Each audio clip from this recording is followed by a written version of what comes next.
start the game. Yeah, definitely. Sometimes, I mean, you know, some situations it's like, man, why did you throw that? That one really wasn't one.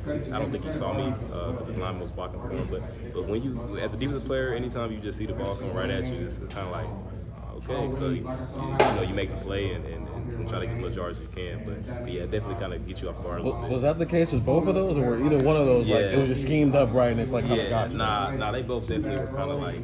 It's because both of them seemed like they were coming right at me, especially the first one that was coming right at me. I was in the throwing window, so that one kind of caught me off guard. The second one, just seeing the tip, you know, it kind of caught me off guard as well. But you know, like I said, being in the right spot at the right time and being around the ball is big for any DB. What does this do for your confidence in the whole defenses when you make a play like that on the very first play? Yeah, I'm obviously confidence goes up. You know, especially first play of the game. You know, the crowds, you know, they're excited for the game after the kickoff. So, you know, just being able to get that turnover, being able to get the crowd into it early, I mean, that's huge. I mean, I think that kind of, you know, excels the game, especially on the defensive end, because now we know that they're kind of rattled. You know what I mean? We know that they're not as confident now coming back out after they just got a turnover in the first play of the game. So, I mean, it gives us confidence. Tim, when you have a ball coming straight to you and you're going, is your mind going a mile a minute? Like, hey, what am I missing here? Is somebody fix the flash in front of me? Right. How do you play that? You know what I mean, in your head? Yeah, kind of when sometimes you think, sometimes you think somebody might come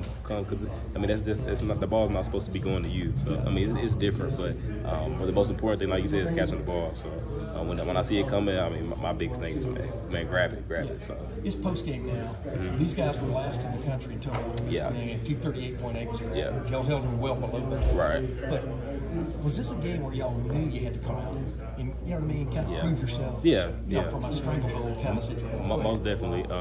You know, we were obviously aware that, you know, statistically their offense wasn't that talented, but they got some talented guys on their offense, talented tight ends. Quarterbacks aren't bad. Our line is good, and they have a really good run game. So we knew that they were going to be physical with us. So as a defense, you know, we want to show we're tough. So, you know, coming in, it was kind of like, man, let's try to show that, you know, we tough. We can get down and dirty, and, you know, we can also make plays, you know, in the back end. So I feel like we did that. But yeah, definitely coming in, we wanted to, you know, just kind of re-identify ourselves coming off the bye week, really.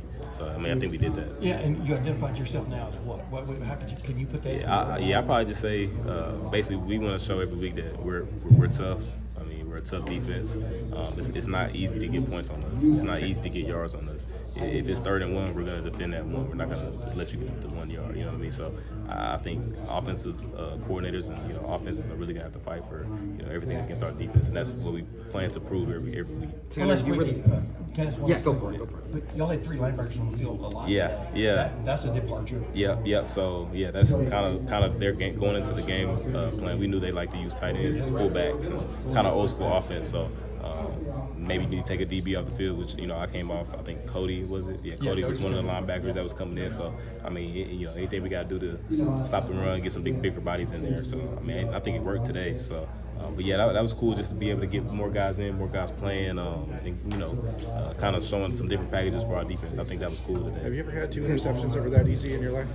Probably not. I was standing on sideline. That was my first 2 interception game, like, ever, you know, even in high school. So I wanted to add on to that. To your point, it's the first multi-interception game by an Ohio State player since Jeff Okuda in 2019. Oh, wow. And with the defense, you know, seemingly improving and evolving every week, where do you see the potential for this defense going? Right. I mean, obviously, you know, I'm biased, so I'll say the potential is pretty high. I'm not sure. I think we're ranked in the top 10 now. You know, Coach knows, you know, he wants to have a top 5 defense, which is, you know, I mean, it's always our goal. So we want to be, you know, the best in America. I know in the back end, that's our slogan, you know, BIA, best in America. So that's always our goal. But I think we know, like, as a defense, like Tommy, you know, Ronnie Hickman, me, Lathan Rand, whoever, the D-line. So we know if each 11 guy does their assignment, you know, 9 times out of 10 it's going to be a successful play. So that's kind of our mindset each and every play, and I think we're doing a good job keeping that mindset. Anybody feel